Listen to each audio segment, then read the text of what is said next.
The breadstick hit the plate with a dry crack, spinning once before settling in front of Jordan like an insult wrapped in carbs. My stepfather leaned back in his chair, swirling his bourbon, that smug half-smile playing at the corners of his mouth. "Growing boys don't need fancy food," Bob said, loud enough for the entire table to hear. "Fills the stomach just the same." Across from us, Brian's twin daughters giggled over their shrimp cocktails, sauce dripping down their chins while my mother adjusted her pearls and studied the wine list like it contained the secrets of the universe. Jordan's hand hovered over his fork, 14 years old and already learning to swallow humiliation with his water. And in that moment, watching my son's shoulders curl inward, watching my mother pretend she hadn't heard, watching Bob's satisfied smirk as he cut into his $50 steak, I felt the last thread of obligation snap clean through. My name is Amanda Pierce. And that breadstick was the final straw in a lifetime of being treated like the help at my own family's table. Before we jump back in, tell us where you're tuning in from. And if this story touches you, make sure you're subscribed because tomorrow, I've saved something extra special for you. The Texas heat had started to soften by the time Jordan and I pulled into the parking lot of the Riverside Grill. Late May in Austin meant the sun hung lower, painting everything gold and orange, the kind of light that made the city look like it was trying to apologize for the 100-degree afternoons. Jordan sat in the passenger seat, picking at a loose thread on his jeans, his camera bag tucked between his feet. He'd been quiet the whole drive from our apartment in South Austin, the kind of quiet that meant he was thinking too hard about something he didn't want to say out loud. "Mom, do you think Grandma actually wants us there?" The question landed heavier than it should have. I glanced over at him, his dark hair falling across his forehead, his jaw starting to square out in that way that reminded me he wouldn't be my little boy much longer. "Of course she does," I said, trying to sound more confident than I felt. "It's her 60th birthday. She specifically asked for both of us to be there." Jordan nodded but didn't look convinced. He had a photographer's eye for details most people missed. And over the years, he'd noticed plenty about how my family operated. How my mother's hugs always lasted a half-second too short. How Bob never asked him about school or his photography or anything that mattered. How Brian's kids got presents at Christmas while Jordan got gift cards to places we couldn't afford to shop anyway. I'd spent 3 weeks planning tonight. I called the restaurant myself, reserved a spot in their private dining area overlooking Lady Bird Lake, the one with the string lights and the view of the Congress Avenue Bridge where the bats came out at dusk. I even ordered a custom cake from that bakery on South Lamar. The expensive one, with Mom's favorite lemon lavender flavor and delicate sugar flowers that cost more than I usually spent on groceries in a week. I told myself this dinner could be different. That maybe, just maybe, if I showed up with enough effort and grace and the right amount of enthusiasm, my mother would finally see me as more than the daughter who didn't quite measure up.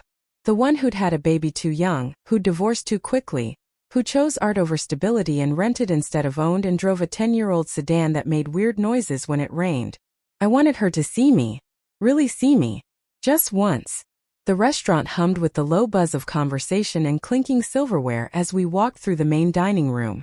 A hostess in all black led us toward the back, past tables full of couples celebrating anniversaries and groups of friends laughing over shared plates. The private room sat behind glass doors, already glowing warm with candlelight. And there they were. Bob at the head of the table, naturally, his broad shoulders filling out a polo shirt that probably cost more than my monthly car payment.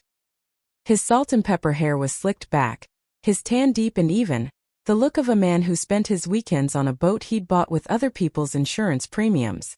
Next to him sat Brian, my stepbrother, 32 years old and still living off his father's generosity like it was a permanent career plan. He had Bob's build but none of the discipline, his gut pressing against a button-down shirt, a beer already sweating in front of him even though we were supposed to be toasting with champagne. His twin daughters, Kaylee and Kennedy, 9 years old and dressed in matching sundresses, were absorbed in their phones, thumbs flying across screens. My mother sat to Bob's right, her silver hair styled in soft waves, her navy dress elegant and understated in that way that only money can buy. She looked up when we entered, her smile brief and polite, the kind you'd give a distant acquaintance. "Oh good, you made it," she said, not rising from her seat. We were starting to wonder. "We're 10 minutes early," I said, keeping my voice light. "I wanted to make sure everything was perfect for your big day." Bob glanced at his watch, a thick gold thing that caught the light. Traffic must have been good, he said, not quite a question, not quite a statement, just a vague implication that we usually ran late. We don't, for the record. I'm always early. But in Bob's world, facts bent around his preferences. Jordan and I took our seats at the far end of the table, the spot farthest from Bob and my mother, closest to the window. Brian barely acknowledged us, but Kaylee looked up long enough to wrinkle her nose. Why doesn't Jordan ever talk? Because he's smart enough to know when he's not wanted, I thought, but I smiled instead. He's just a little shy around new people. We've known him for like 6 years, Kennedy said flatly. Exactly, Jordan muttered under his breath, and I squeezed his hand under the table. The waiter appeared with menus, explaining the specials with the kind of rehearsed enthusiasm that meant he'd said these words 100 times today. Bob ordered a ribeye medium rare. Brian asked for the surf and turf. My mother chose the Chilean sea base. The twins wanted chicken tenders, but Bob upgraded them to crab cakes because why not, they're celebrating. When the waiter turned to me, I ordered the grilled salmon, something mid-range, conscious of the fact that even though I'd reserved the room, I knew Bob would make a show of paying the bill and holding it over me later. And for the young man, the waiter asked, smiling at Jordan. Jordan glanced at the menu, his eyes landing on the burger. A safe choice, something he knew he'd actually eat. I'll have the burger medium with fries. Before the waiter could write it down, Bob cut in. Just bring him some bread, he said casually, as if he were doing us a favor. Growing boys don't need all that rich food. Keeps them sharp. The waiter hesitated, glancing between Bob and me. I opened my mouth to correct him, but my mother touched Bob's arm lightly, laughing in that airy way she had. Oh Bob, don't be silly. Let the boy order what he wants. But her hand stayed on his arm, a gentle restraint that somehow also felt like agreement. Bob shrugged, magnanimous. Fine, fine. But don't come crying to me when he's got a stomachache later. Rich food never agrees with kids his age. Jordan stared down at his menu, his jaw tight. I could see the flush creeping up his neck, the embarrassment settling into his bones. It's fine, Mom, he said quietly. I'm not that hungry anyway. Just the bread is okay. No, I said firmly. He'll have the burger. The waiter nodded quickly and retreated before Bob could argue. An uncomfortable silence settled over the table, broken only by Brian laughing at something on his phone. Bob took a long sip of his bourbon, letting the ice clink against the glass. You always were stubborn, Amanda, he said, not quite looking at me. Wonder where the kid gets it. From his mother, my mother said lightly, as if that explained everything. As if my so-called stubborn insistence that my child be fed an actual meal was some character flaw I'd inherited from my father, the man she'd divorced 20 years ago and still spoke about like he was a cautionary tale. The appetizers arrived in waves. Calamari for Bob. Bacon-wrapped scallops for Brian. Bruschetta for my mother. Shrimp cocktail for the twins, who squealed and fought over who got the biggest shrimp. And then, with a strange kind of ceremony, the waiter placed a bread basket in the center of the table. Plain breadsticks. Dry. Unbuttered. The kind of thing you'd get for free at a chain restaurant. Bob nudged it toward Jordan with 2 fingers.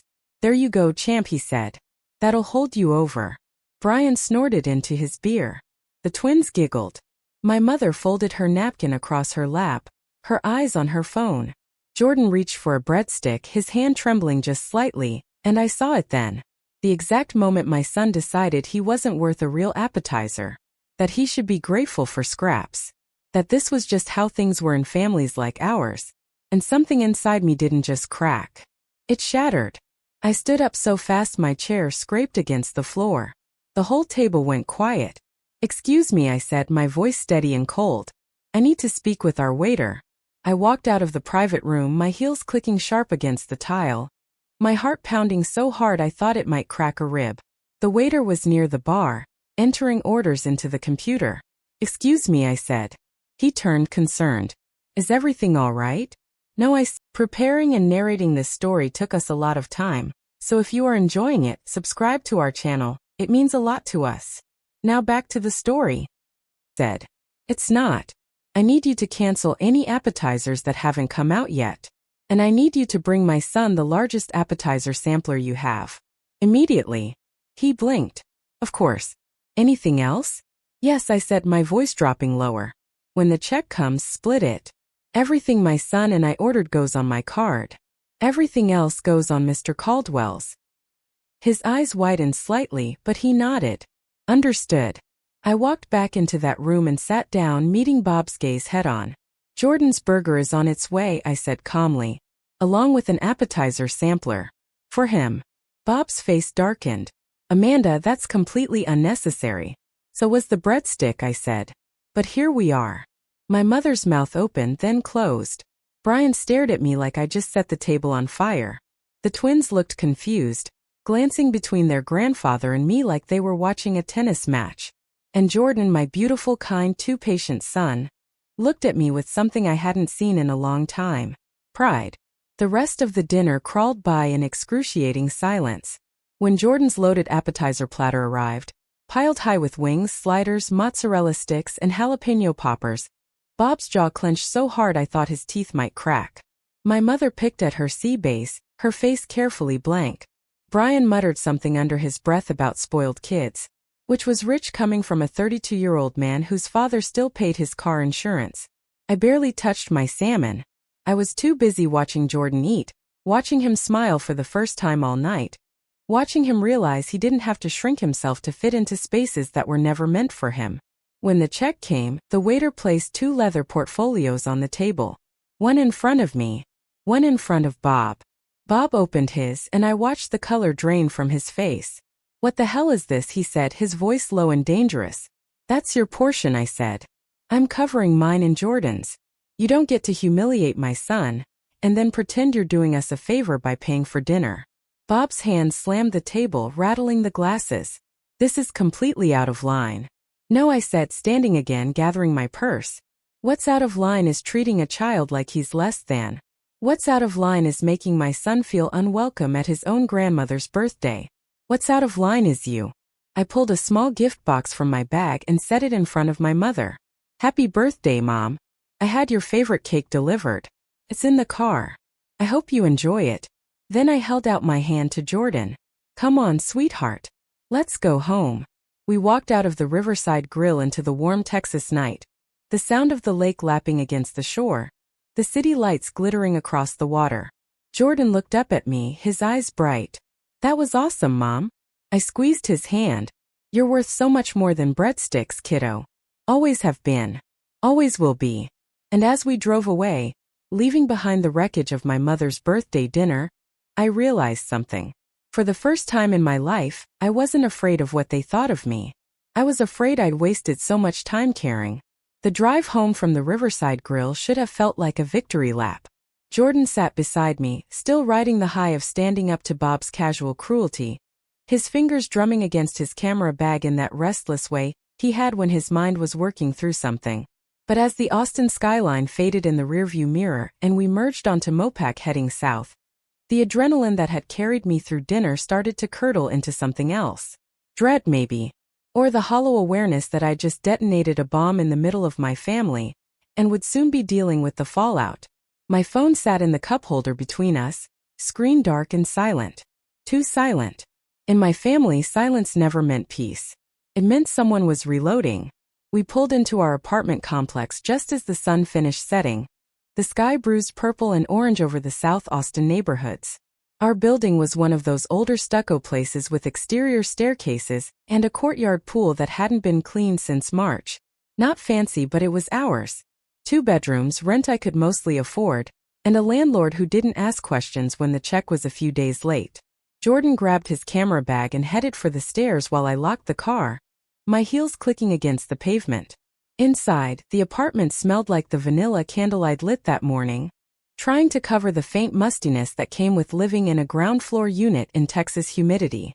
Jordan dropped his bag by the couch and headed straight for the kitchen, pulling open the fridge. I'm still hungry, he said, which made me laugh despite everything. You just ate your weight in appetizers. He grinned, that crooked smile that reminded me so much of his father, back when his father still smiled at me. Yeah, but that was spite food. Spite food doesn't count. I kicked off my heels and collapsed onto the couch, my phone still clutched in my hand. The screen lit up almost immediately, like it had been waiting for me to look. 7 missed calls. 14 text messages. 3 voicemails. All from the same 3 people. I opened the texts first, starting with Brian because his were always the most predictable. The first one came through 20 minutes after we left the restaurant. Real classy, sis. Way to ruin Mom's birthday. The second, 10 minutes later. Dad's pissed. Hope you're happy. The third, just 5 minutes ago. You always were a selfish bitch. Couldn't just let people enjoy one night. I stared at that last message, the words blurring slightly. Brian, who had never paid for his own phone bill. Brian, who still borrowed money from Bob for car payments. Brian, who had exactly one job in his entire adult life and got fired for showing up drunk. Brian, who somehow always had an opinion about my choices despite making exclusively terrible ones himself. I didn't respond. Responding to Brian was like arguing with a mud puddle. Pointless, and you just ended up dirty. My mother's texts were more surgical. Amanda, we need to talk about tonight. That was it. That was the whole message. No acknowledgement of what Bob had done. No concern for Jordan. Just a vague assertion that I'd done something wrong and needed to be corrected. The follow-up came an hour later. You embarrassed your stepfather in front of the entire family. This isn't like you. Except it was exactly like me. The me I'd buried under years of trying to be good enough, compliant enough, quiet enough to earn love that was never going to come. I scrolled past her messages to Bob's, and those made my stomach twist. The first was a single sentence. You owe me an apology. The second was longer. I don't know what's gotten into you lately, but that stunt you pulled tonight was completely unacceptable. Your mother is devastated. We've always treated Jordan like family, and this is how you repay us? I read that line again. We've always treated Jordan like family. As if family meant breadsticks while everyone else ate shrimp. As if family meant being seated at the far end of the table like an afterthought. As if family meant my son learning to expect less, want less, be less just to avoid making Bob uncomfortable. Jordan appeared in the doorway holding a sandwich, watching me with those 2 observant eyes. They texting you? I nodded. He took a bite, chewing thoughtfully. You gonna answer? Not tonight, I said. Tonight we just breathe. He sat down beside me, close enough that our shoulders touched. And we stayed like that for a while, the apartment quiet except for the hum of the air conditioner and the distant sound of someone's television through the walls. Eventually Jordan went to his room, and I heard the soft click of his door closing, the familiar sounds of him setting up his laptop and uploading photos from tonight. He documented everything, my son. Every moment, every angle, every shadow. Sometimes I wondered what he saw through that lens that the rest of us missed. I should have gone to bed. Should have turned off my phone and dealt with everything in the morning when I had the energy to be diplomatic. Instead, I opened my laptop and did something I'd been avoiding for months. I Googled Bob Caldwell. Not because I expected to find anything shocking. Bob was careful. Bob was respectable. Bob had spent 30 years building a reputation as a successful insurance broker. A pillar of the Westlake community. A man who coached Little League and sponsored charity golf tournaments and never missed church on Sunday. But reputations, I'd learned, were just stories people told loudly enough that everyone stopped asking questions. The first page of results was exactly what I expected. His business website. A few mentions in local news about fundraisers. His LinkedIn profile with a photo of him shaking hands with the mayor. But on the second page, buried under the carefully curated public image, I found something else. A lawsuit. Settled out of court 3 years ago. The details were sealed, but the case number was public. Caldwell versus Hendricks. I clicked through to the county records, my pulse picking up. Catherine Hendricks had worked for Bob's insurance company for 6 years before filing a complaint for workplace discrimination and wrongful termination. The case had been dismissed with a settlement agreement and a non-disclosure clause. No details. No explanation. Just money changing hands and silence purchased. I sat back staring at the screen. One lawsuit could mean anything. A disgruntled employee. A misunderstanding. But it also meant Bob had enemies. People who'd seen behind the curtain and hadn't liked what they found. I was about to close the laptop when another link caught my eye. A local news article from 8 years ago, just after Bob and my mother got married. Prominent Austin businessman expands insurance empire. The photo showed Bob standing in front of his new office building in Westlake. My mother beside him in a pale pink suit, both of them smiling for the camera. But it was the caption that made me stop. Robert Caldwell celebrates the opening of his expanded firm with wife Linda and son Brian. The business, founded 20 years ago with a modest investment, has grown into one of Austin's most successful independent insurance brokers. A modest investment. I'd heard Bob tell the story a dozen times at family dinners. How he'd started with nothing. How he'd built everything from scratch through hard work and determination. How success was just a matter of discipline and vision. But modest investments came from somewhere. And 23 years ago, my mother had still been married to my father. 23 years ago, my grandparents had still been alive. 23 years ago, my family had owned Pierce Printing, a small but profitable business in East Austin that had been in our family for 2 generations. I opened a new tab and searched for Pierce Printing. The business had closed 15 years ago, sold off in pieces after my grandfather died and my grandmother got too sick to manage it. I'd been in my early 20s then, pregnant with Jordan and barely holding my own life together. I hadn't paid attention to the details. Hadn't asked questions about where the money went or why my mother seemed so eager to liquidate everything and move on. Now, sitting in my dark apartment with only the glow of the laptop screen, those questions started multiplying. My phone buzzed again. Another text from my mother. "Amanda, please call me. We need to resolve this." I turned the phone face down and kept digging. By 2 in the morning, I'd found pieces of a story that didn't quite fit together, but implied a shape I didn't like.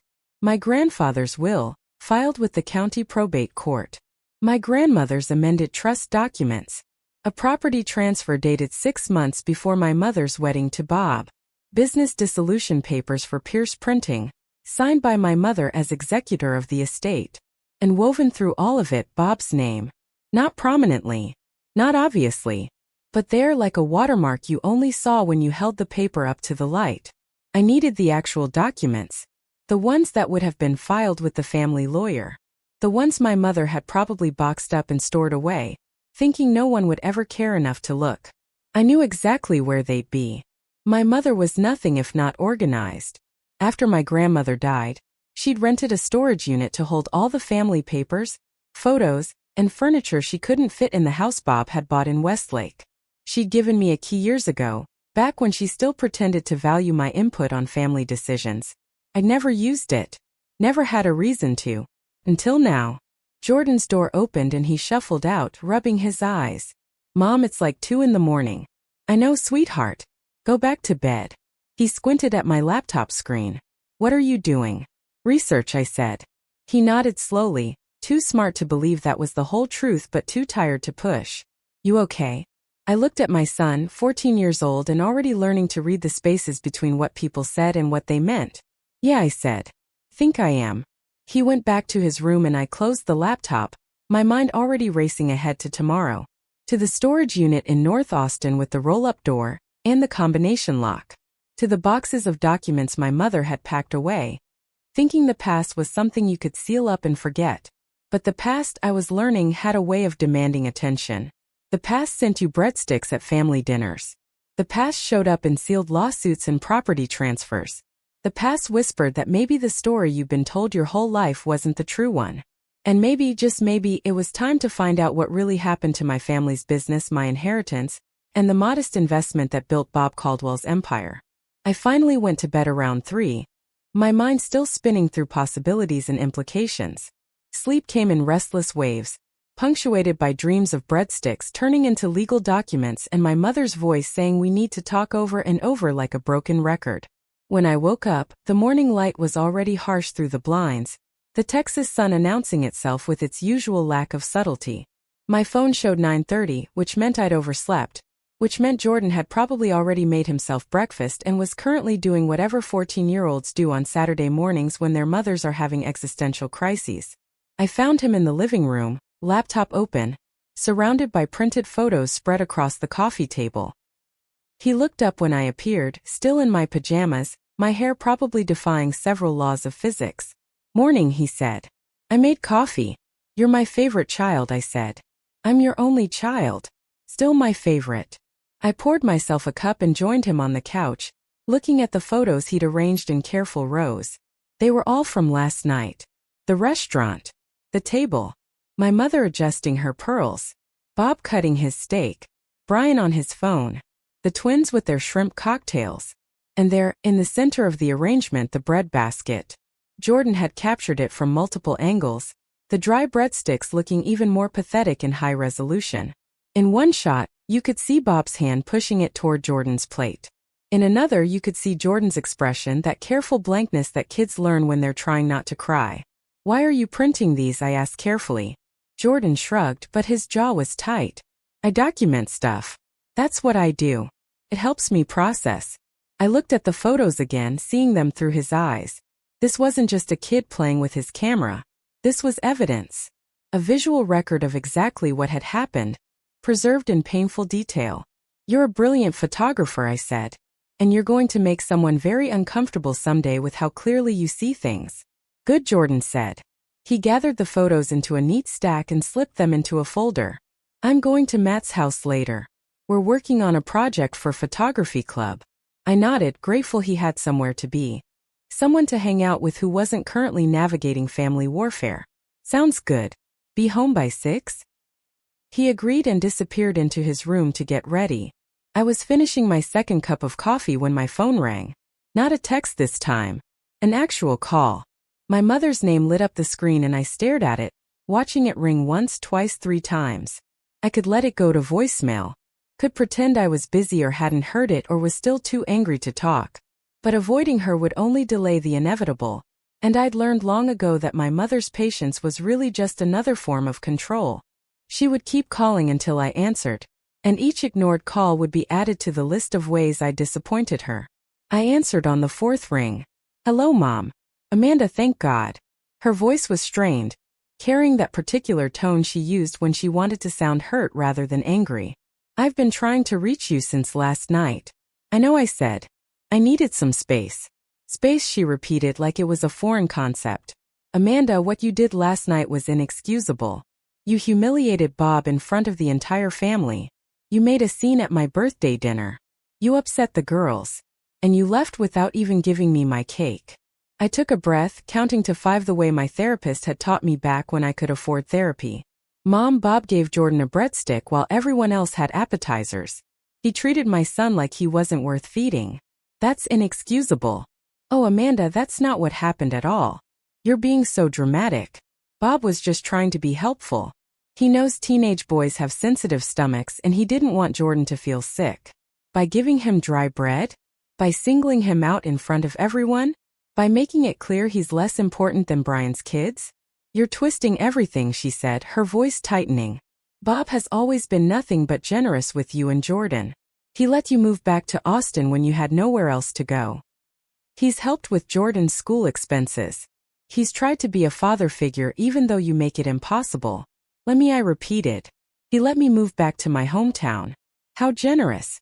And those school expenses, you mean the $200 he gave me 3 years ago that he's mentioned at every family gathering since?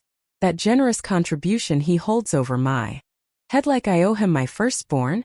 "Amanda Louise Pierce," my mother said, pulling out the full name like a weapon. "I don't know what's gotten into you, but this attitude needs to stop. You've always been ungrateful, but this is beyond acceptable." There it was. The real issue. Not that Bob had been cruel to Jordan. Not that I'd been hurt or angry or finally stood up for myself. The problem was that I'd been ungrateful. That I hadn't performed the appropriate level of thankfulness for scraps. "I'm not doing this," I said quietly. "What?" "I'm not doing this anymore, Mom. I'm not pretending that the way Bob treats Jordan is okay. I'm not pretending that I'm the problem when I'm the one who shows up and helps and pays for things and gets treated like an inconvenience. I'm done." "You don't mean that." "I do," I said. "And until you're ready to acknowledge that what happened last night was wrong, I don't think we should talk." "Amanda, if you hang up this phone," my mother said, her voice dropping to that dangerous quiet, "you're going to regret it." "Maybe," I said. "But right now I regret a lot of things, and protecting Bob's feelings isn't going to be one of them anymore." I ended the call before she could respond and immediately turned off my phone. My hands were shaking, my heart hammering against my ribs. I'd never hung up on my mother before. Never cut her off mid-sentence. Never refused to engage with her particular brand of guilt and manipulation. Jordan emerged from his room, backpack slung over one shoulder, and stopped when he saw my face. "You okay?" I nodded, not quite trusting my voice. He crossed the room and hugged me, quick and tight. The way teenage boys hug when they're worried but don't want to make it weird. "You did good, Mom," he said. Then he was gone, the door closing behind him, and I was alone with the silence and the trembling and the dawning realization that I just walked away from my mother. Maybe forever. The storage unit was on the north side of Austin, tucked behind a Home Depot in one of those sprawling facilities with hundreds of identical orange doors and numbers that never seemed to be in logical order. I'd only been here once before, years ago when my mother first rented it, and I'd spent an hour driving in circles looking for Unit 217 before finally asking someone for help. Today I found it on the first try, muscle memory guiding me past the rows of locked doors to the one that held my family's history. The combination lock stuck a little, the mechanism gritty with dust and heat, but it opened on the third try. I rolled up the door and was immediately hit with the smell of cardboard and mothballs and something else, something older. The smell of things that used to matter. The unit was about 10 by 15, packed floor to ceiling with boxes, furniture draped in sheets, and stacks of framed photos leaning against the walls. My mother's organizational system was evident even here. Everything labeled in her neat handwriting. Holiday decorations, kitchen items, grandma's quilts, tax records 1995 through 2000. I pulled out my phone, using the flashlight to read labels in the dim space. The afternoon sun cut harsh angles through the open door behind me, but most of the unit stayed in shadow. I found what I was looking for in the back corner.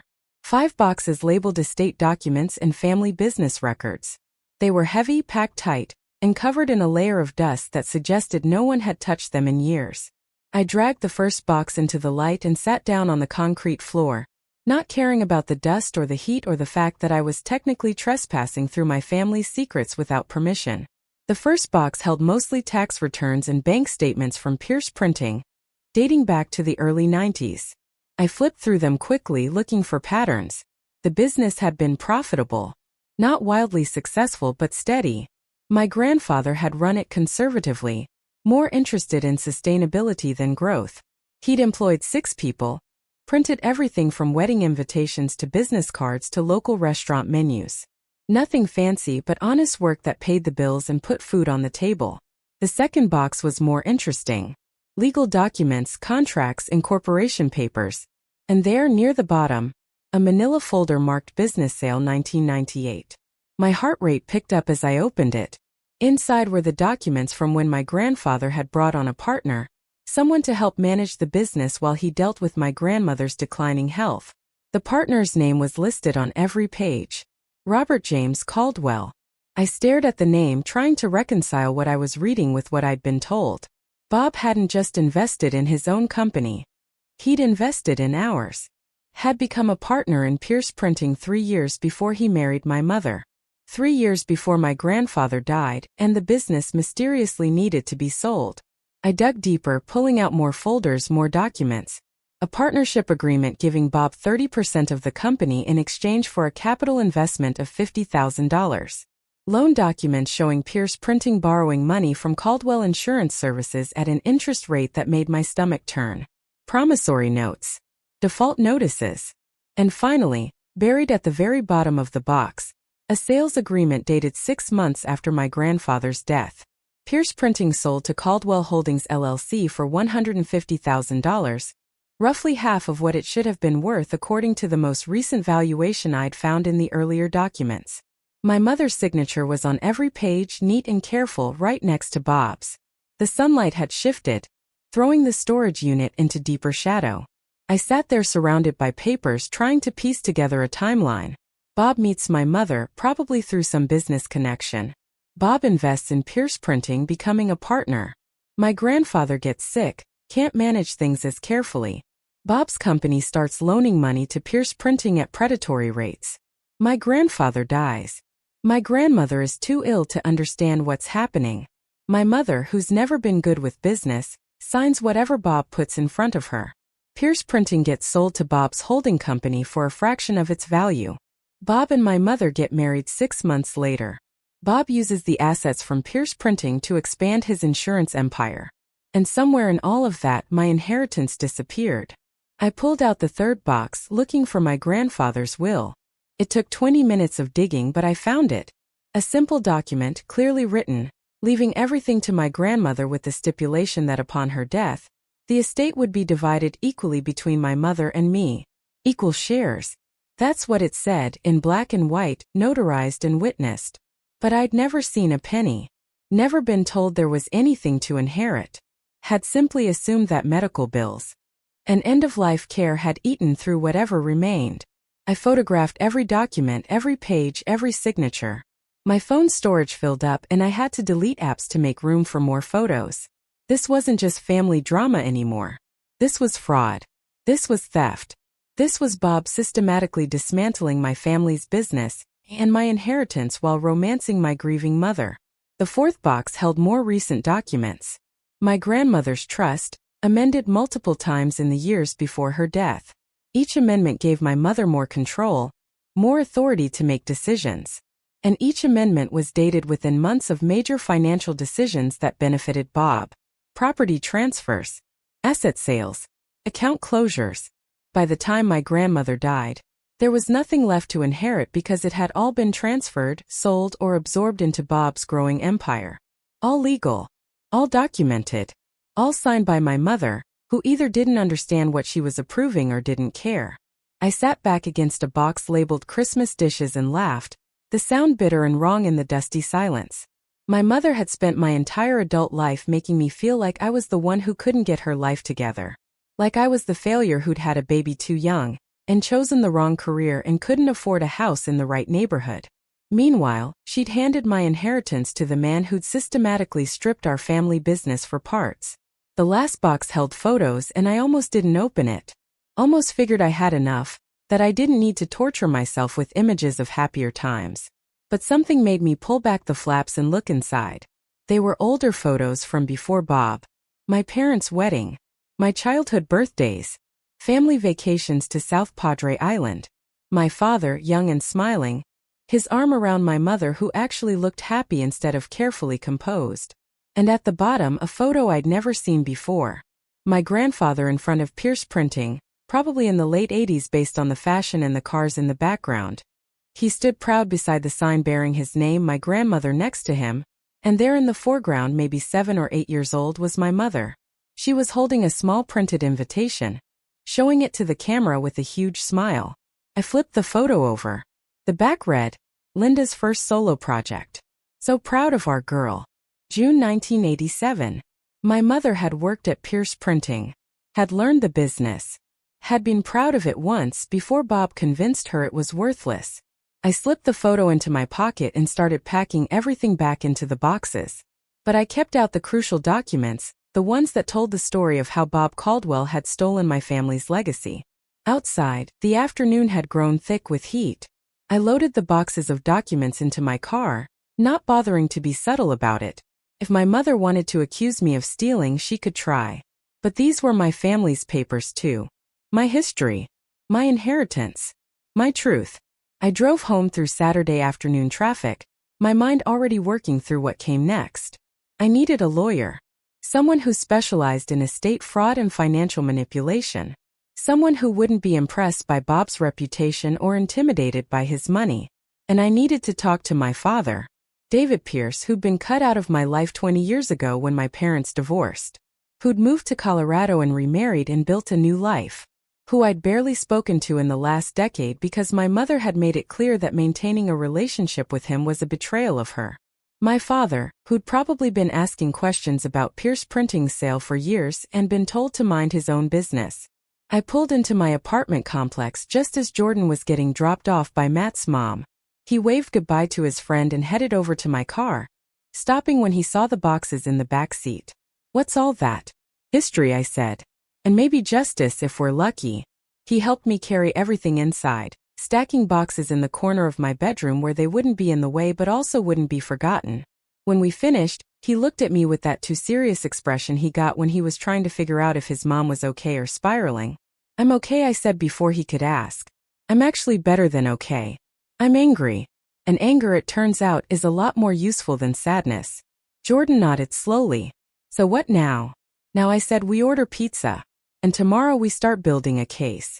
We ate dinner on the couch, watching a movie neither of us paid attention to, both lost in our own thoughts.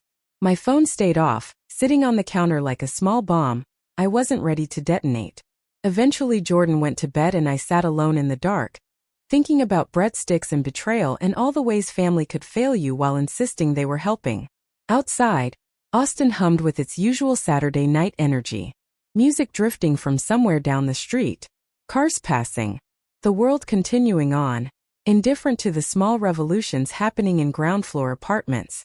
I thought about my mother, probably at home in Westlake, Bob beside her, both of them convinced I'd come crawling back with apologies. About Brian, who'd never had to work for anything and never would. About Jordan, who deserved so much better than breadsticks and second-class status. And about myself, 38 years old and finally understanding that you couldn't earn love from people who'd already decided you weren't worth it. The documents sat in the corner, patient and damning. Tomorrow I'd start making calls. But tonight, I let myself sit with the anger, feel its heat and weight, let it burn away the last remnants of guilt for wanting more than scraps from my own family's table. Outside, a car alarm went off and then stopped. The night settled back into its rhythm. And I sat there in the dark, planning war. Sunday morning arrived with the particular quality of light that made Austin feel like a postcard. All golden and promising and full of possibility. I woke up early, my mind already racing through the list of things I needed to do. People I needed to call. Questions I needed answers to.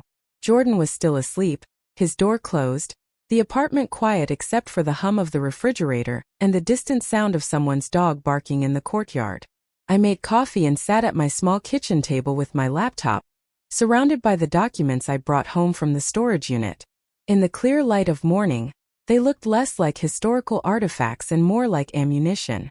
The first call I needed to make was the hardest one.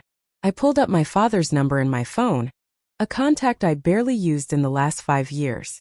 We exchanged texts on birthdays and holidays, brief messages that carried the weight of everything we didn't say. How are you? Fine, hope you're well, take care. The scaffolding of a relationship that had collapsed under the pressure of divorce and distance and my mother's very clear expectation that loving her meant choosing sides. I stared at his name on the screen for a full minute before finally pressing call. It rang 4 times and I was preparing to leave a voicemail when he answered, his voice cautious and surprised. Amanda? Hey Dad, I said, and my voice cracked on the second word, which I hadn't expected. Is everything okay? Is Jordan all right? Jordan's fine, I said quickly. We're both fine. I just needed to talk to you about something. About the family business. There was a pause, long enough that I thought maybe the connection had dropped.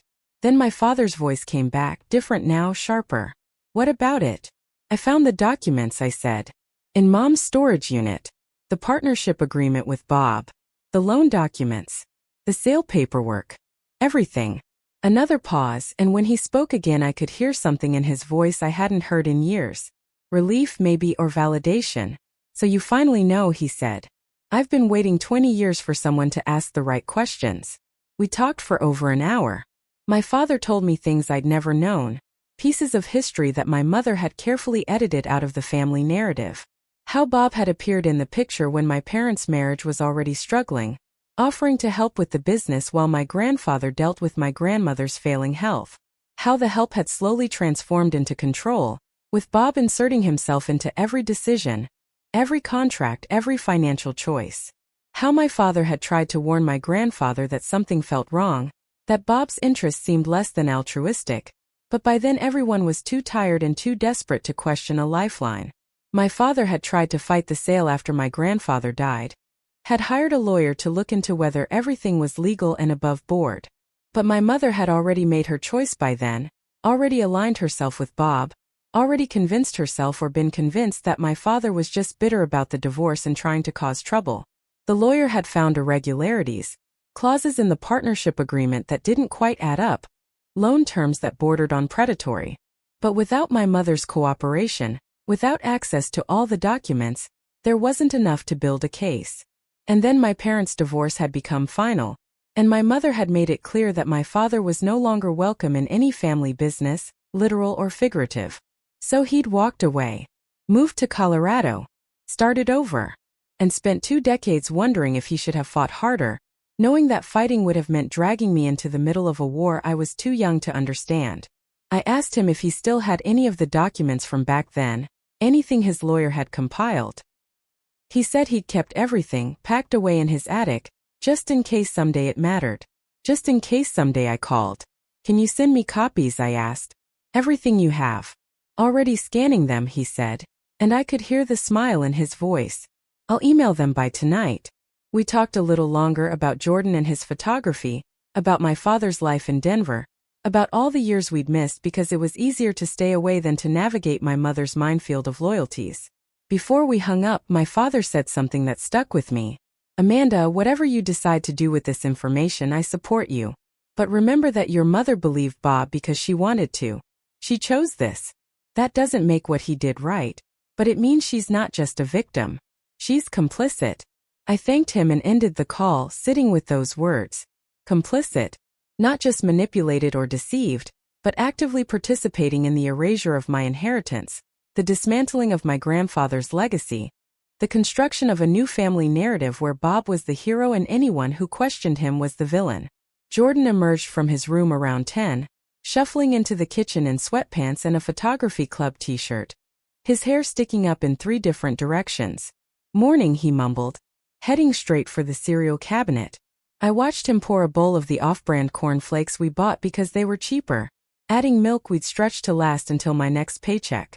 Meanwhile, across town in Westlake, Brian's daughters were probably eating fresh fruit and organic yogurt in a kitchen 3 times the size of our entire apartment, never once thinking about the cost or the effort or the inheritance that had paid for their comfortable life. How are you doing? I asked Jordan. He shrugged, chewing thoughtfully. Okay, I guess. Matt's family invited me to go to Schlitterbahn next weekend. I told him I'd have to ask you. The water park, an hour outside Austin, admission tickets that cost what I usually spent on groceries for a week. I opened my mouth to say maybe, or we'll see, or the gentle no's I'd gotten good at delivering. But then I thought about Bob's smug face, about breadsticks and inheritance and all the ways I'd learned to make myself smaller so other people could be comfortable. Yeah, I said. That sounds fun. You should go. Jordan looked up, surprised. Really? Really?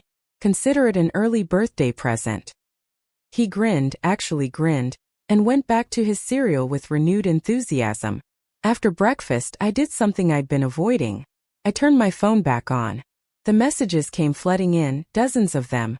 A tidal wave of family outrage and concern and manipulation.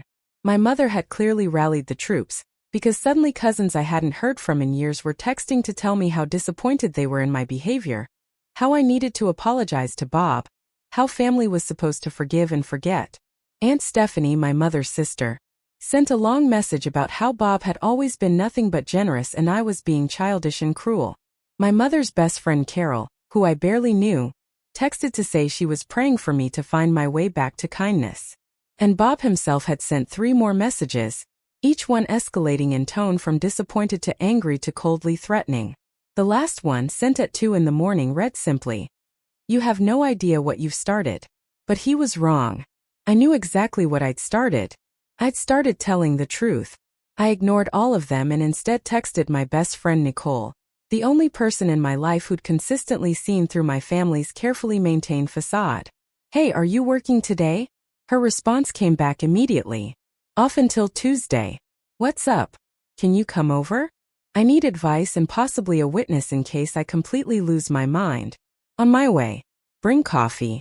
Nicole arrived 40 minutes later with 2 large iced coffees from our favorite place on South Congress, and a bag of collages, because she was the kind of friend who understood that crisis required carbs.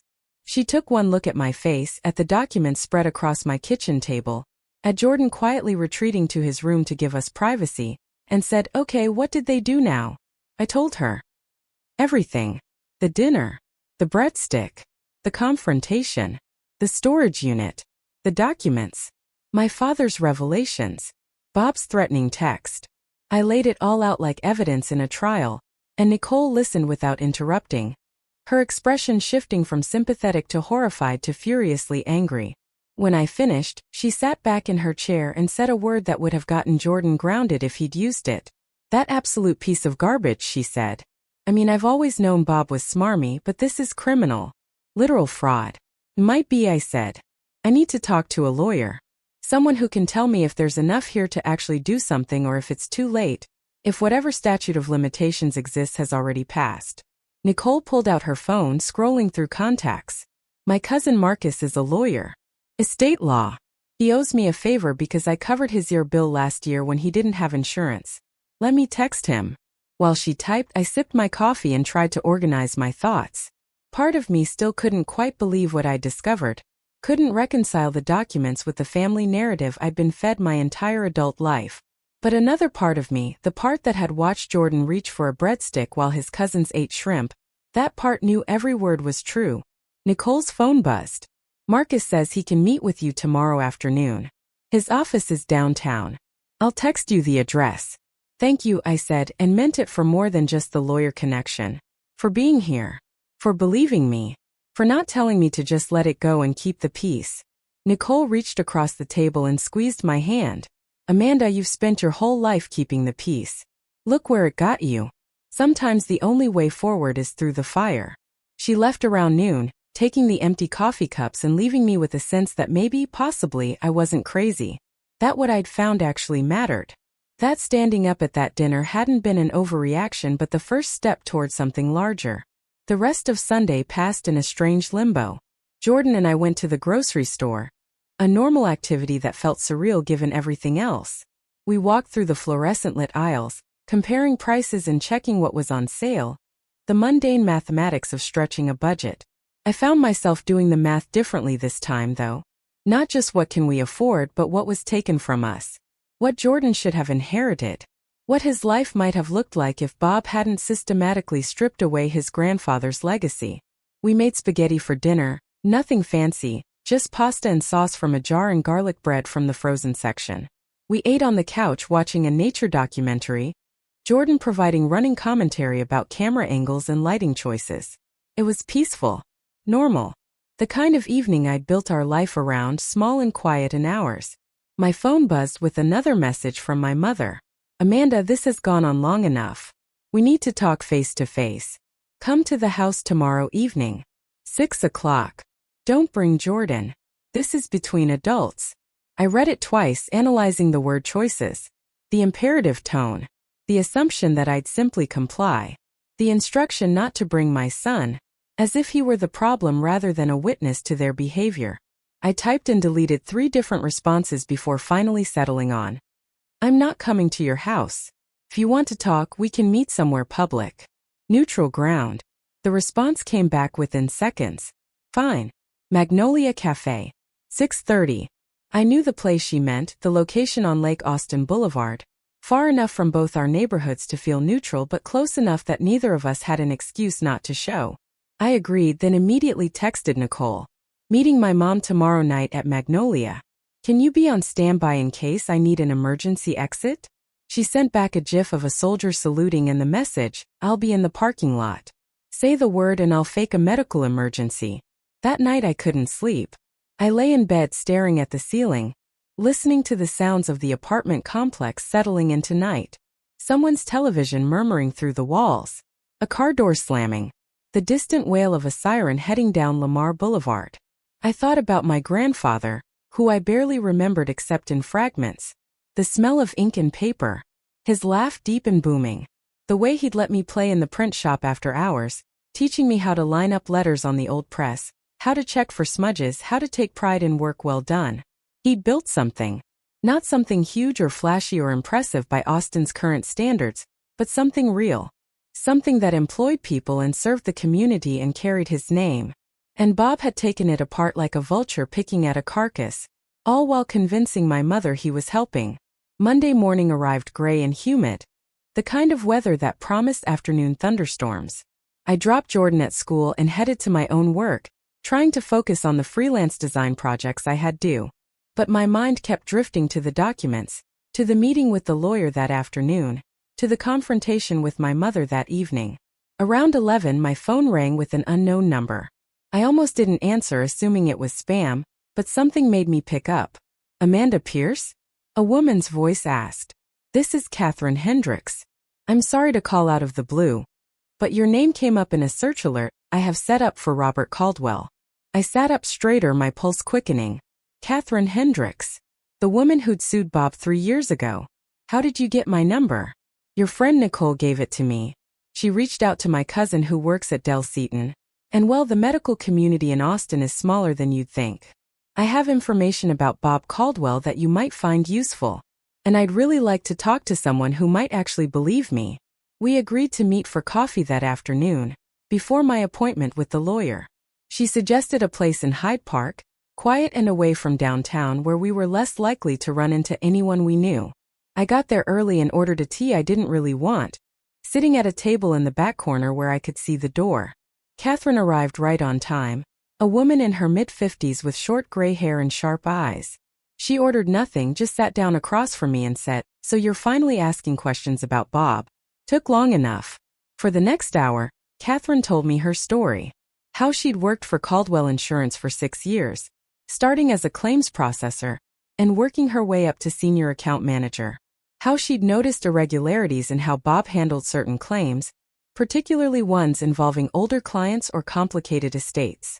How he'd pressure clients to purchase unnecessary policies, to name his company as beneficiary on certain accounts, to sign documents they didn't fully understand.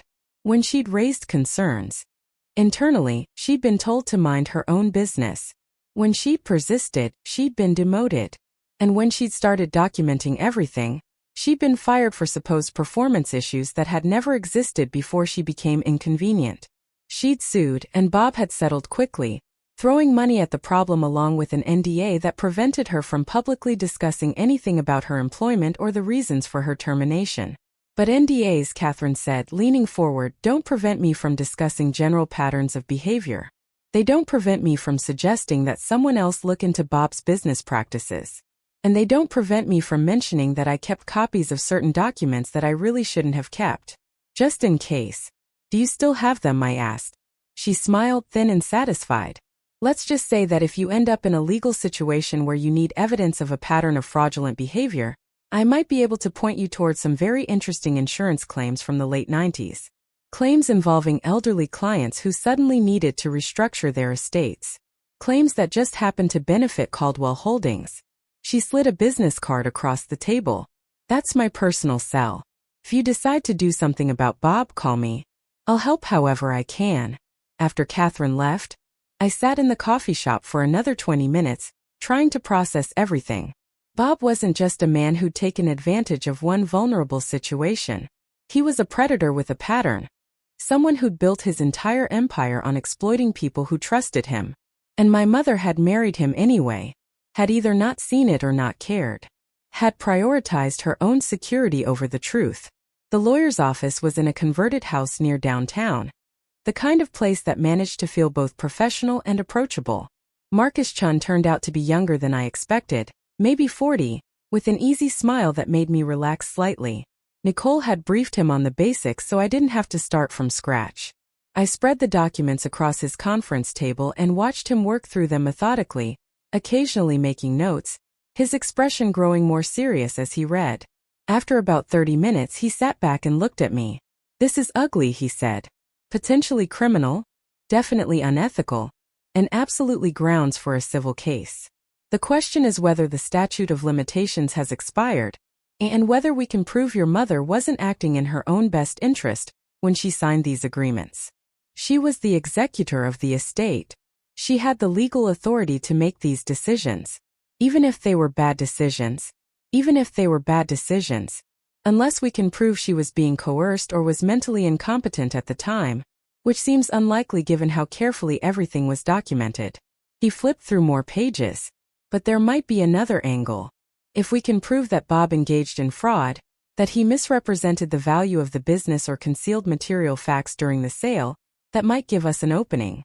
Fraud has a longer statute of limitations because the clock doesn't start until you discover the fraud." "And I just discovered it," I said. "Exactly. Plus, if we can establish a pattern of similar behavior with other clients, that strengthens the case that this wasn't just a bad business deal but a deliberate scheme." Which is where Catherine Hendricks comes in. I told him about the meeting, about her hints at documentation. He made a note of her name. "Let me do some research," Marcus said. "Look into case law, see what's possible. But Amanda, I need you to understand that even if we have a case, this is going to be expensive and ugly. Bob will fight hard. Your mother will have to choose sides. And she's already shown you which side she's on. Are you prepared for that? I thought about Jordan reaching for a breadstick.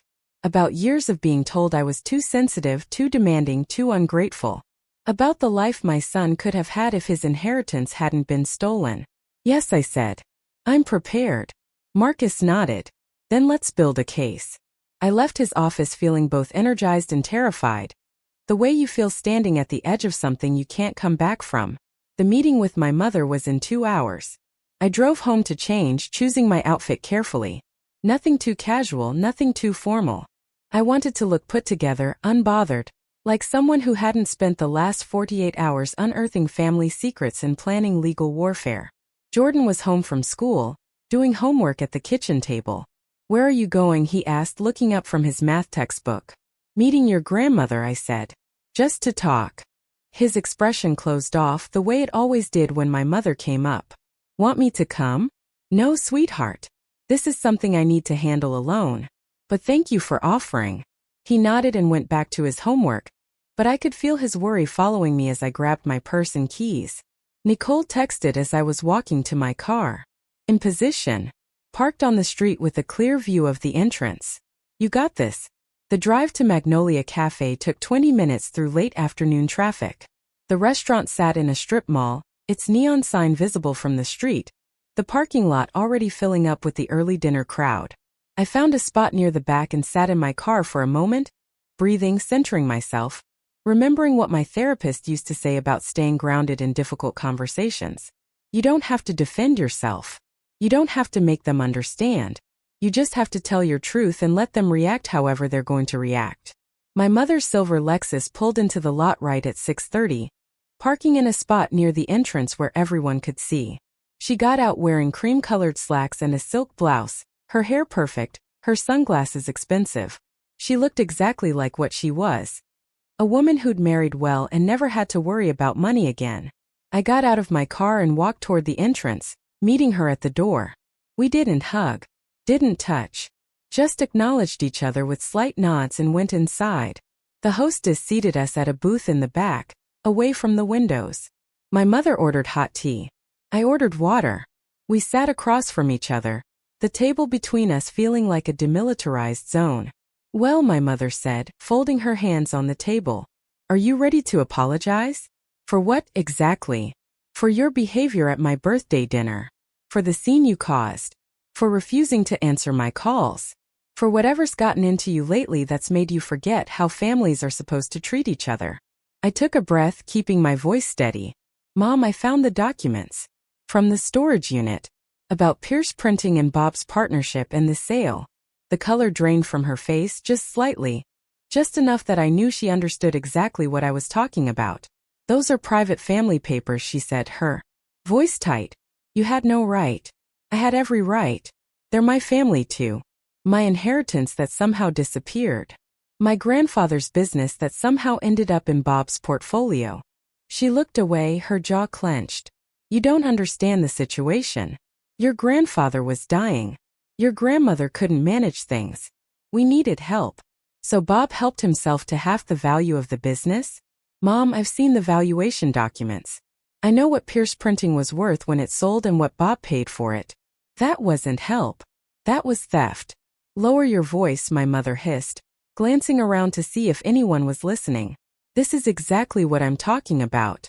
You're making accusations you can't prove about a man who's only ever tried to support this family.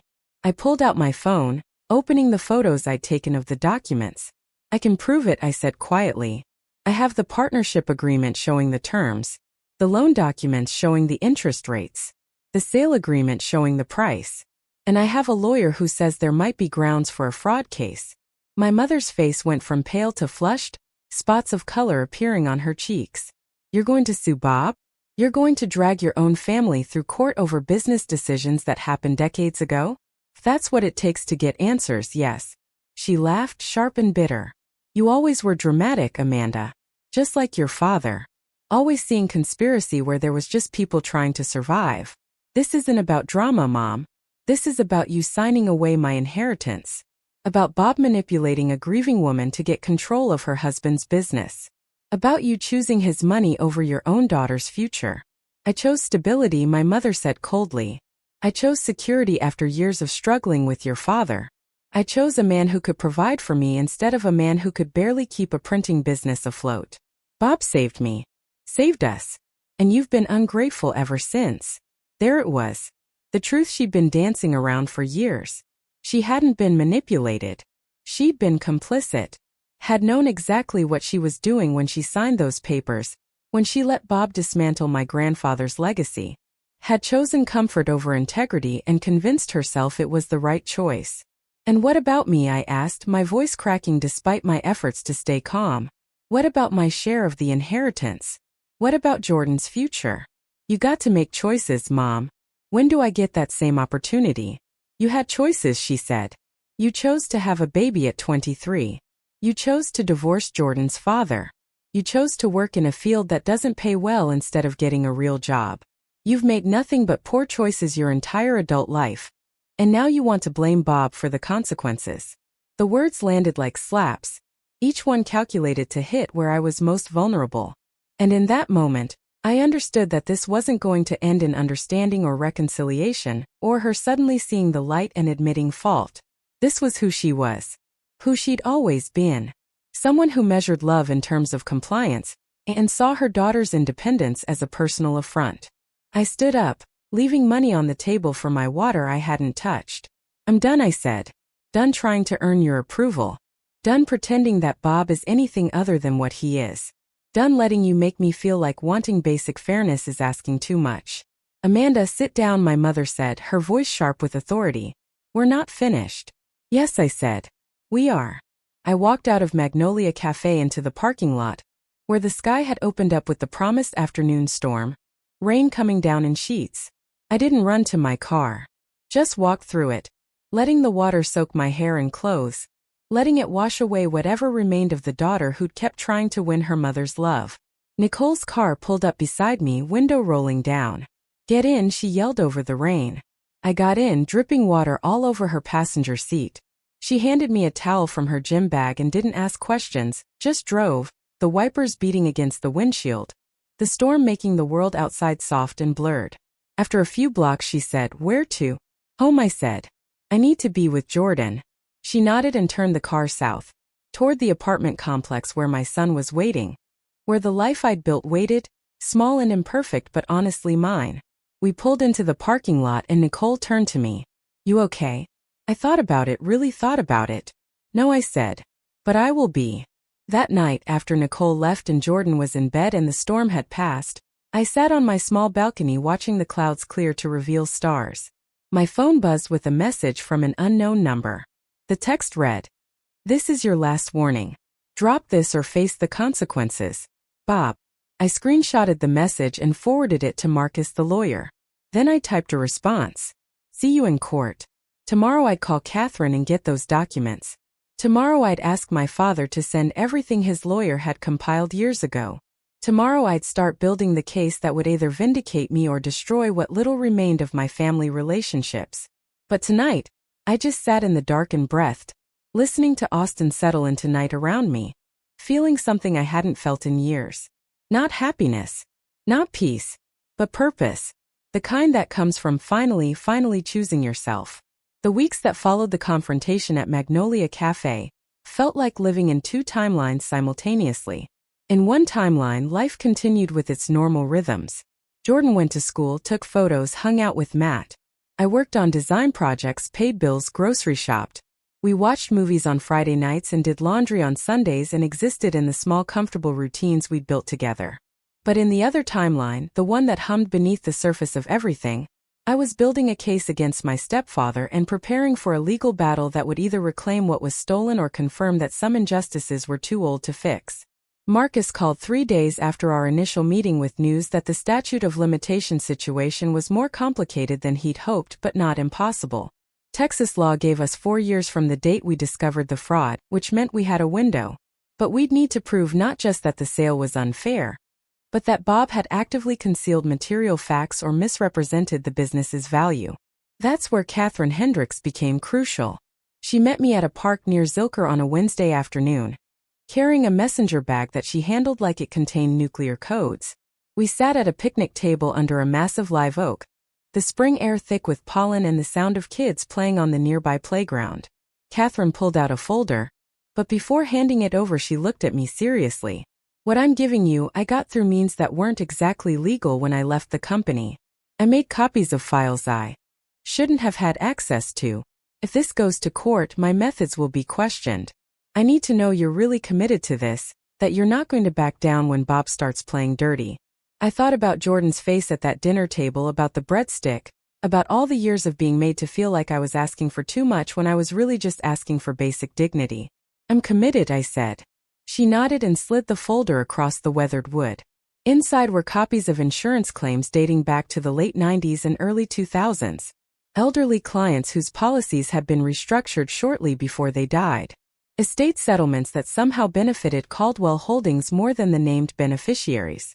A pattern of Bob positioning himself as a helpful advisor, and then maneuvering assets into his own control. One case in particular stood out.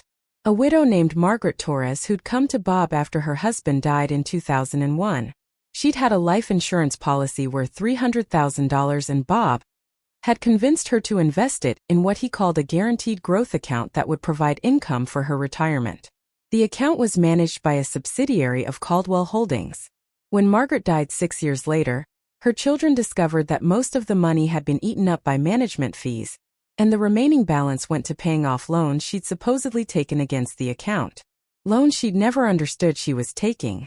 Loans that benefited Bob's company.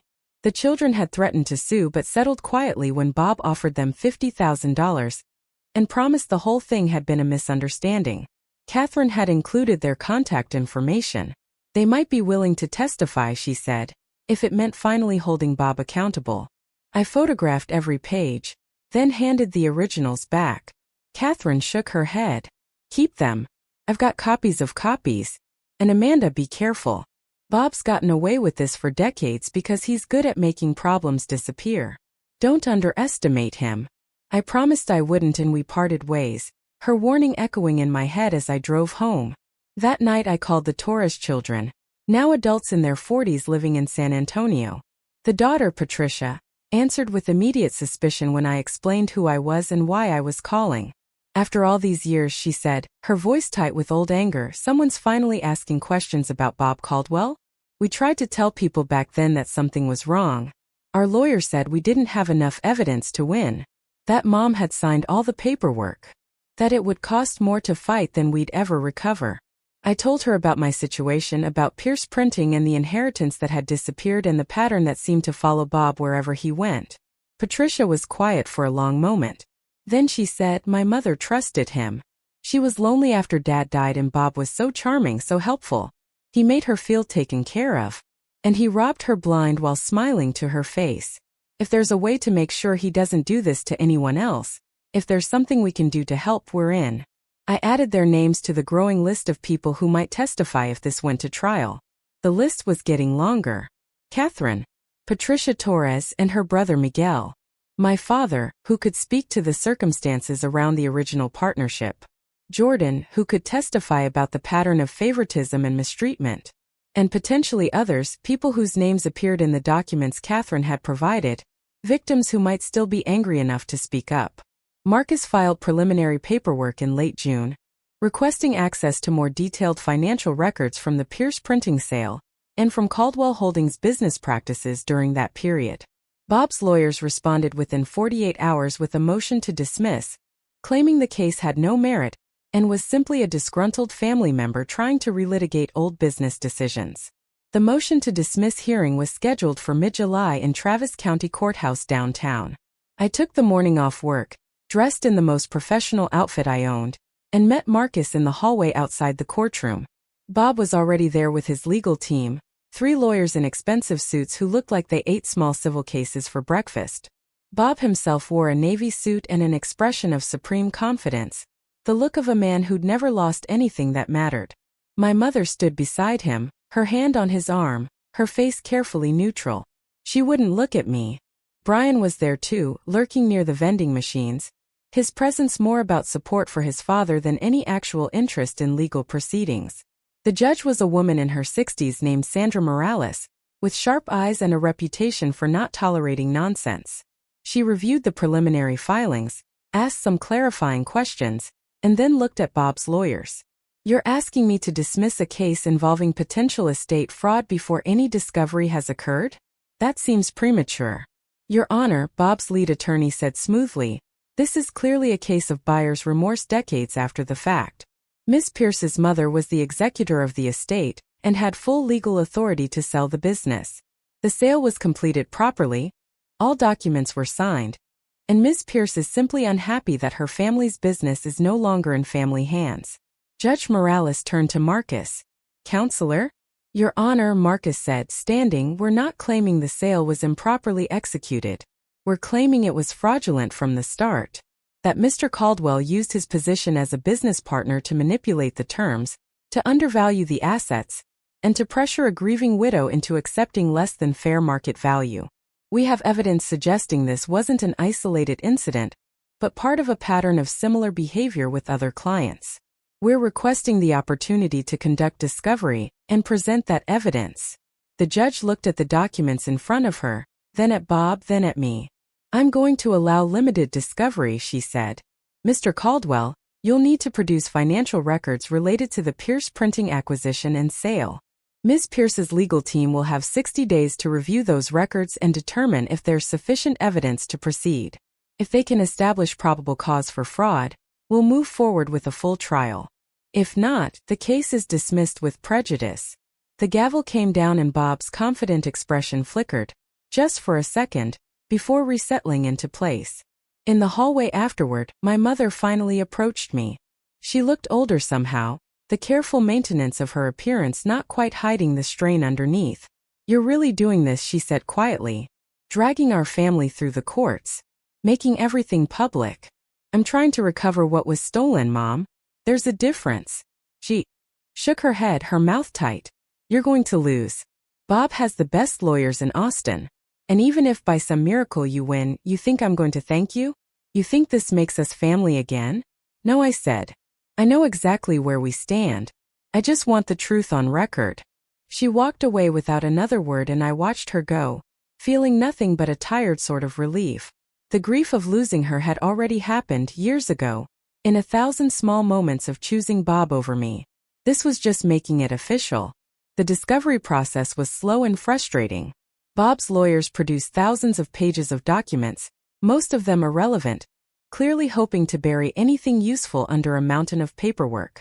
But Marcus had worked on cases like this before and knew what to look for. He hired a forensic accountant who spent 3 weeks going through every transaction related to Pierce Printing's sale and Caldwell Holdings' business dealings from that period. In late August, the accountant delivered her report. The business had been undervalued by at least 40% at the time of sale.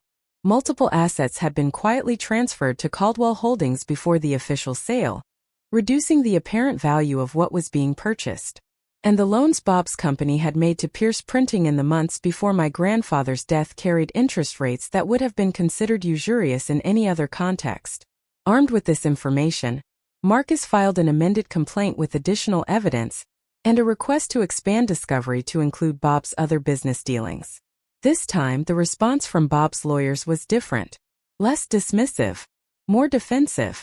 They filed motions to limit what could be examined, claiming it was a fishing expedition, that my legal team was trying to access confidential business information that had nothing to do with the original complaint. Judge Morales disagreed and gave us broader access. That's when things started getting ugly. In September, someone contacted my landlord claiming there were noise complaints about our apartment and suggesting he should reconsider our lease. The landlord, thankfully, called me first to ask what was going on. I had to explain the situation, had to assure him we weren't causing problems, had to wonder who would stoop to trying to get us evicted. Then Jordan came home from school upset because someone had told his photography teacher that he'd been caught plagiarizing images online. It was completely false, but he had to spend an afternoon defending himself and showing his original files and metadata to prove the photos were his. Someone broke into my car while it was parked at the grocery store, rifling through the glove compartment and leaving everything scattered but stealing nothing. Just leaving a message that they could get to me whenever they wanted. I documented everything, sent reports to Marcus, filed police reports that went nowhere because there was never enough evidence to trace anything back to Bob. But I knew. And he knew I knew. The intimidation tactics just made me angrier, more determined. Nicole became my anchor through all of it, showing up with food when I forgot to eat, taking Jordan to a movie when the stress in our apartment got too thick, reminding me that I wasn't crazy and that fighting back wasn't the same as being vindictive. My father called every week from Colorado, offering support and encouragement and stories about his own battles with Bob years ago. And Jordan, my wise beyond his years son, took photos through it all. He documented our life during this period like he was creating a visual diary. Photos of me working late at the kitchen table surrounded by legal documents. Photos of the courthouse. Photos of our small apartment that somehow looked beautiful through his lens, proof that you could have very little and still have everything that mattered. In October we got a break. One of the other clients Catherine had identified, a man named Thomas Way whose father had lost a significant portion of his estate through one of Bob's investment schemes, agreed to testify. And Patricia Torres found documents her mother had saved, letters from Bob promising returns that never materialized, statements showing fees that made no sense. The pattern was becoming undeniable. Marcus filed a motion for summary judgment on certain aspects of the case, arguing that the evidence of fraud was clear enough that some elements didn't need to go to trial. Bob's lawyers fought it, but Judge Morales agreed to hold a hearing. The hearing took place on a gray November morning that threatened rain. The courthouse was busier than last time, the hallways full of people dealing with their own legal battles. I sat beside Marcus at our table while Bob and his lawyers sat across the aisle. My mother wasn't there this time. Brian was, though, along with Bob's current wife, a woman he'd married after my mother died 3 years ago in a car accident I'd only learned about through a brief text from a distant cousin. Wait, I realized as I looked at Bob's wife. My mother was dead. Had died 3 years ago and nobody had told me. Brian caught me staring and smirked. Guess you didn't make the notification list, he mouthed. The rage that filled me was white-hot and cleansing. She died and they hadn't even told me. Had cut me out so completely that I'd missed my own mother's funeral. Jordan had lost his grandmother and didn't even know. I gripped the edge of the table until my knuckles went white, breathing through the fury. Marcus noticed and leaned close. You okay? No, I said. But I will be. The judge entered and we all stood. She reviewed the evidence Marcus had submitted, asked pointed questions about the undervaluation of Pierce Printing, about the pattern of similar behavior with other clients, about the interest rates on those loans. Bob's lawyers argued that business decisions made under pressure weren't the same as fraud, that my mother had been a willing participant in all of this, that I was trying to use the legal system to undo choices I didn't like. The judge listened, made notes, asked more questions. When both sides had presented their arguments, she sat back and considered. I'm going to grant partial summary judgment, she said finally. The evidence is clear that Pierce Printing was substantially undervalued at the time of sale, and that Mr. Caldwell, as both a business partner and the buyer, had a fiduciary duty to ensure fair market value was paid. The question of whether this rises to criminal fraud or is simply a civil matter of breach of fiduciary duty will be determined at trial, but there's sufficient evidence to proceed. Trial is set for February. The gavel came down. Bob's face had gone red. His jaw clenched so tight I thought he might break his teeth. His lawyers immediately started talking about appeals and procedural options. Marcus was smiling, actually smiling. This is good, he told me as we packed up our materials. This is really good. Bob left the courtroom without looking at me, his lawyers flanking him like bodyguards. Brian stayed behind, though, approaching our table with that same smirk. You know you're not getting anything, right? Even if you win, it's all tied up in trusts and corporations. You'll spend years trying to collect and Dad will be dead before you see a penny. Maybe, I said. But it'll be on record. Everyone will know what he did. What you all did. And that's worth something. Brian's smirk faltered. He opened his mouth like he wanted to say more, then thought better of it and left. I stood in the empty courtroom for a moment, just breathing. Marcus touched my shoulder. You did good today. I shook my head. I haven't done anything yet. The trial's where it matters. He smiled. Then let's make sure we're ready. The months between November and February passed in a blur of preparation. Depositions with witnesses. Strategy sessions with Marcus. reviewing documents until I could recite them from memory. Catherine was deposed and held up beautifully under questioning from Bob's lawyers, never wavering in her testimony about the pattern of behavior she'd witnessed. Patricia Torres and her brother were deposed and described in heartbreaking detail how Bob had exploited their mother's grief and confusion. Thomas Way testified about similar experiences with his father. And my own father flew in from Colorado to give a deposition about the early days of Bob's involvement with Pierce Printing, about the concerns he'd raised that were dismissed, about the pressure he'd felt to stay quiet or risk losing access to me. Jordan turned 15 in January and asked if he could attend the trial. I wasn't sure at first, didn't want him to see the ugliness of legal warfare up close. But he insisted. This is about our family, Mom. About what was taken from us. I want to be there. So I agreed. The trial began on a cold February morning. The kind of cold that's rare in Austin but cuts through you when it arrives.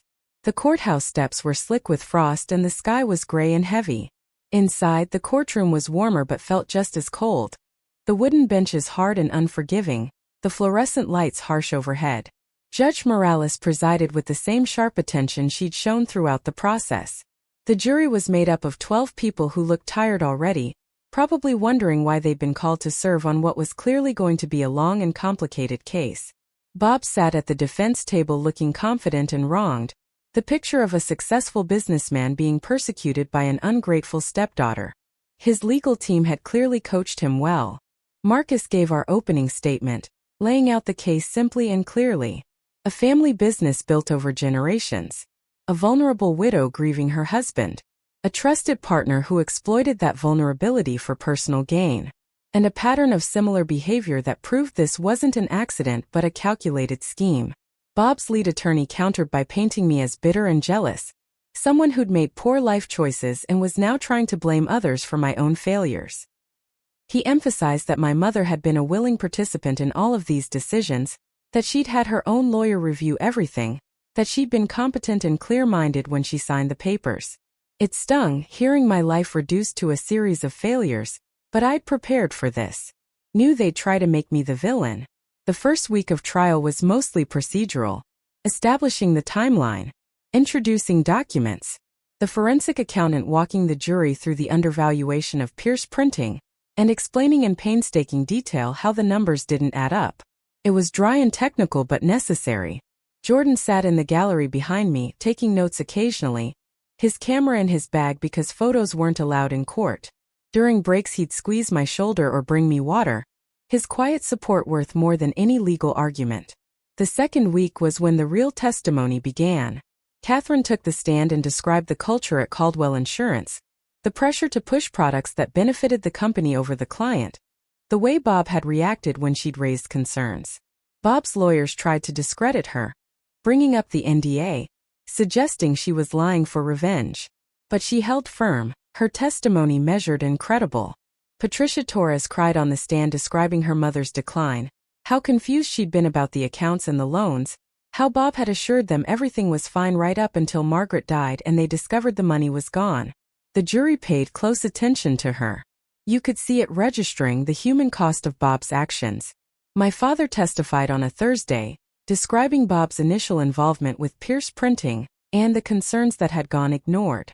Bob's lawyers tried to suggest he was just a bitter ex-husband, but my father's testimony was too detailed, too specific. He'd kept records, had documentation, had tried to warn people. Then it was my turn. I took the stand on a Friday afternoon, my hand shaking slightly as I was sworn in. Marcus walked me through the story methodically. My relationship with my mother and Bob. The dinner at the Riverside Grill. Finding the documents. Realizing what had been taken. Bob's lawyers cross-examined me for hours, trying to poke holes in my story, suggesting I was motivated by greed, that I was a bad daughter trying to punish her stepfather for imagined slights. They brought up Jordan's father, my divorce, my financial struggles, every mistake I'd ever made. And I sat there and took it, answering honestly, refusing to be baited into anger. Yes, I made mistakes. Yes, my life didn't turn out the way I planned. But none of that changes what Bob did. When they finally let me step down, I was exhausted. Jordan met me in the hallway, hugging me tight. You were amazing, he said. They tried to make you look bad and you just told the truth. That's all I've got, kiddo. The truth and stubbornness. The trial lasted 4 weeks total. Closing arguments happened on a Tuesday in early March. Marcus spoke about justice and accountability, and the importance of protecting vulnerable people from predators in business suits. Bob's lawyer spoke about the sanctity of business decisions, and the danger of second-guessing transactions decades after the fact just because you don't like the outcome. Then it went to the jury. They deliberated for 3 days. 3 days of waiting, of refreshing my phone constantly, of trying to work and failing to concentrate, of Jordan assuring me that whatever happened we'd be okay. On Friday afternoon, Marcus called. They've reached a verdict. We're due back in court in an hour. I grabbed Jordan and we drove downtown through traffic that felt both too slow and too fast. Nicole met us at the courthouse, having taken the afternoon off work to be there. My father had flown back to Colorado after testifying but called to say he'd be waiting by the phone. The courtroom filled with the principal players. Bob and his lawyers. Catherine in the gallery. Patricia Torres and her brother. Other people I recognize from depositions and documents. The jury filed in looking serious and tired. Judge Morales asked if they'd reached a verdict and the foreman stood. We have, Your Honor. In the matter of Pierce versus Caldwell Holdings, on the charge of fraudulent business practices, how do you find? We find the defendant guilty. The courtroom erupted in whispers. Bob's face went from confident to shocked to enraged in the span of seconds. His lawyers immediately started talking about appeals. The foreman continued reading the verdict, finding Bob guilty on multiple counts related to the undervaluation and sale of Pierce Printing, to breach of fiduciary duty, to fraudulent misrepresentation. The jury awarded damages in the amount of $475,000, representing the lost value of my share of the inheritance plus interest accrued over the years. Judge Morales thanked the jury and scheduled a follow-up hearing for the following month to discuss payment and any additional remedies. Then it was over. Bob stormed out of the courtroom, his lawyers chasing after him. Brian followed, shooting me a look of pure hatred. But I barely noticed. I was too busy being hugged by Jordan, by Nicole, by Catherine, who whispered thank you for finishing what I couldn't. Marcus was grinning. We did it, he said. We actually did it. The victory felt surreal. $475,000 wouldn't replace the years of being treated as less than, wouldn't resurrect my relationship with my mother, wouldn't undo the damage. But it was something. It was acknowledgement. It was justice, imperfect and delayed but real.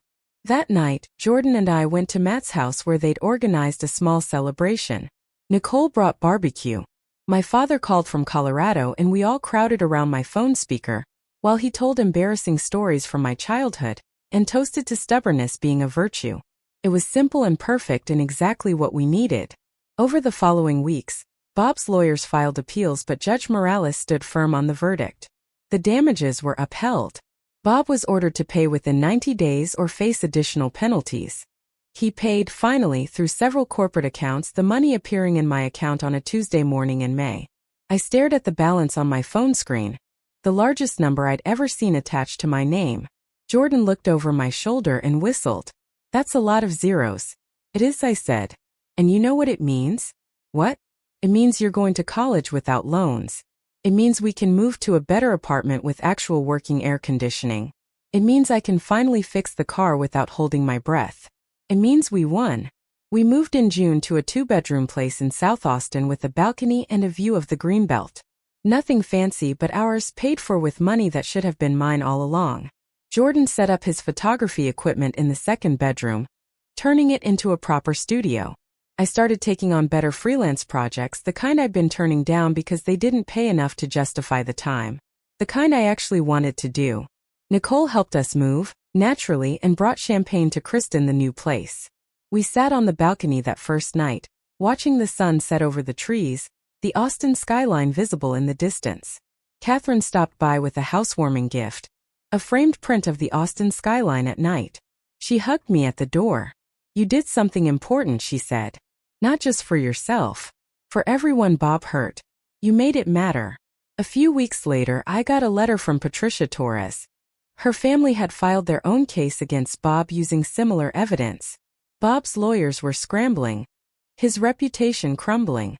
The man who'd spent decades looking respectable was finally being seen for what he was. I never heard from Bob again directly. Brian sent one final text calling me names I won't repeat. I blocked his number and moved on. My father visited in July, meeting Jordan properly for the first time in years.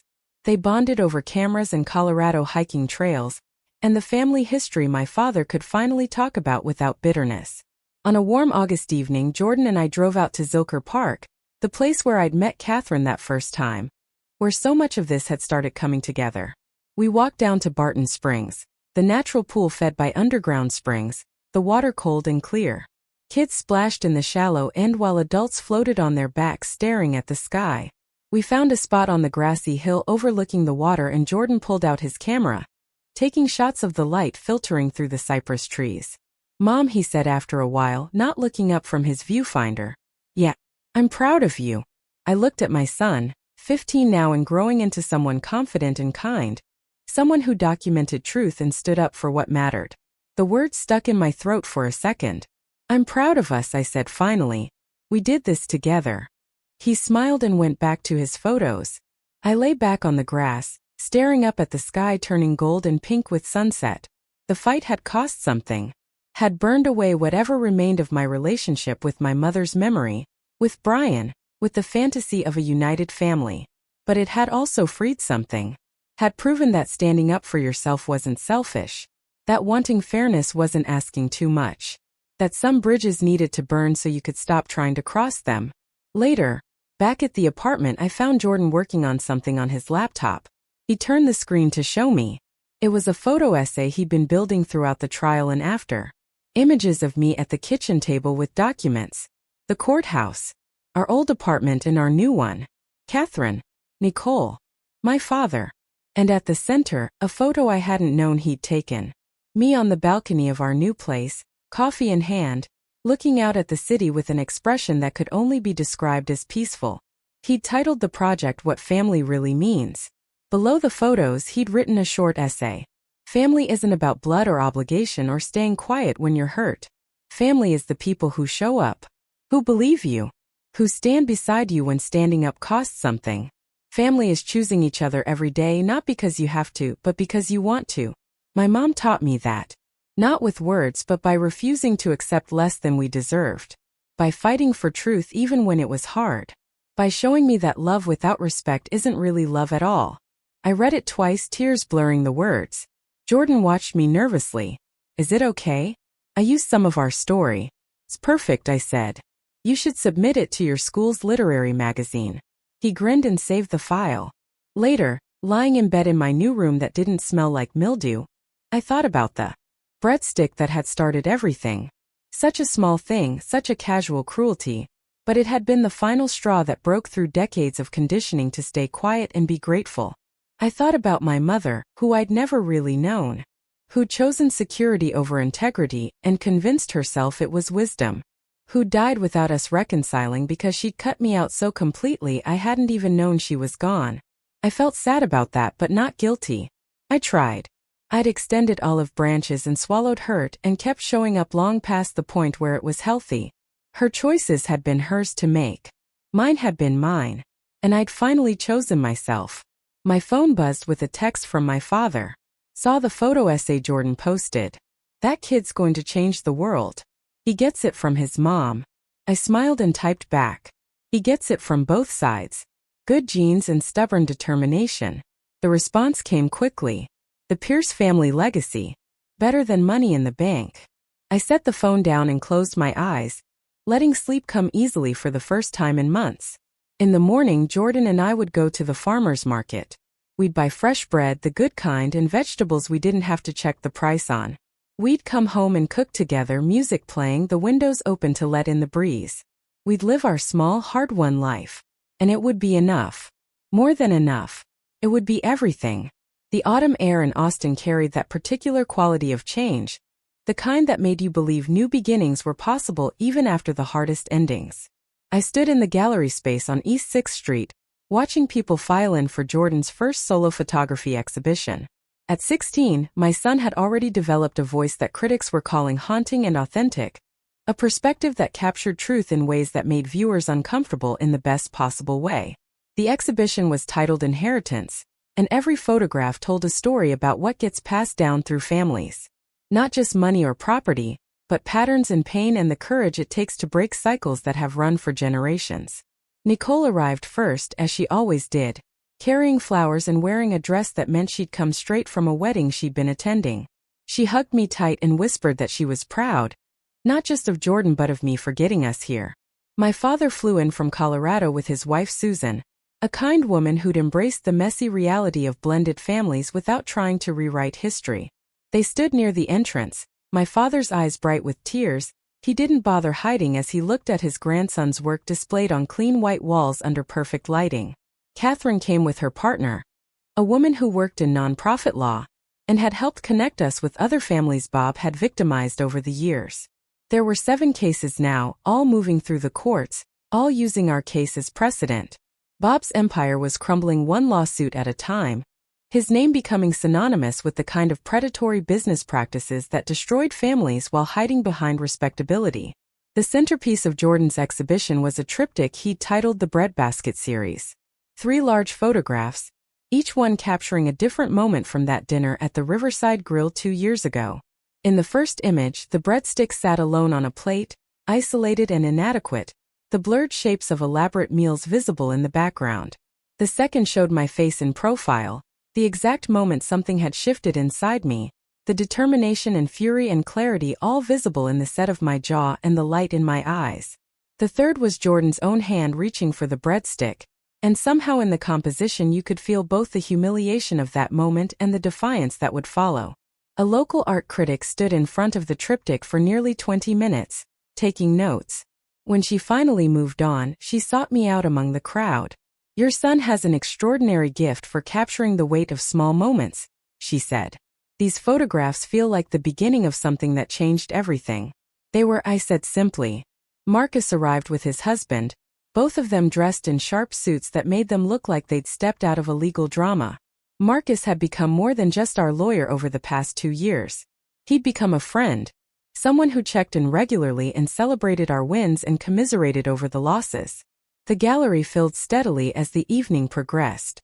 Art students from the university, local photographers, people who'd followed Jordan's work on social media.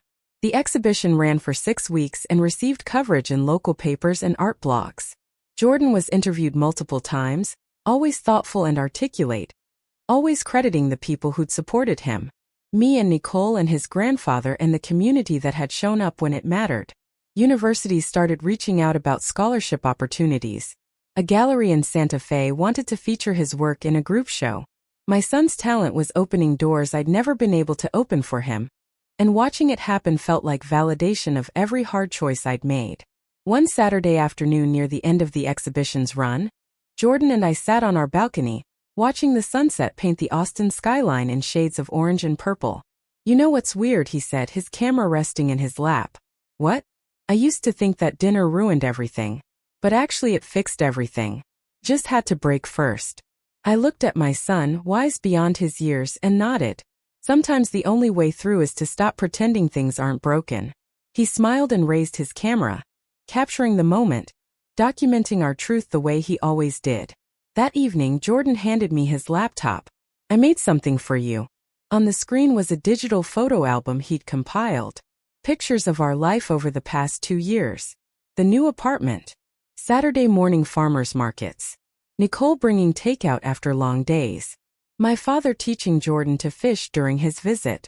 Me laughing at something ridiculous, caught in a moment of pure joy. And at the end, a photo I recognized from the exhibition, but with new text overlaid. "Family isn't what you're born into. It's what you build. It's who shows up. It's love that respects and celebrates you exactly as you are. That's the inheritance that matters. The one we choose to pass down." We ordered pizza that night and ate it on the balcony under string lights Jordan had hung last month. The city spread out below us, alive with possibility, and the million small stories of people building lives that mattered. The breadstick that started everything was long forgotten, replaced by a table where everyone was welcome, and no one had to earn their place. Up next, you've got 2 more standout stories right on your screen. If this one hit the mark, you won't want to pass these up. Just click and check them out.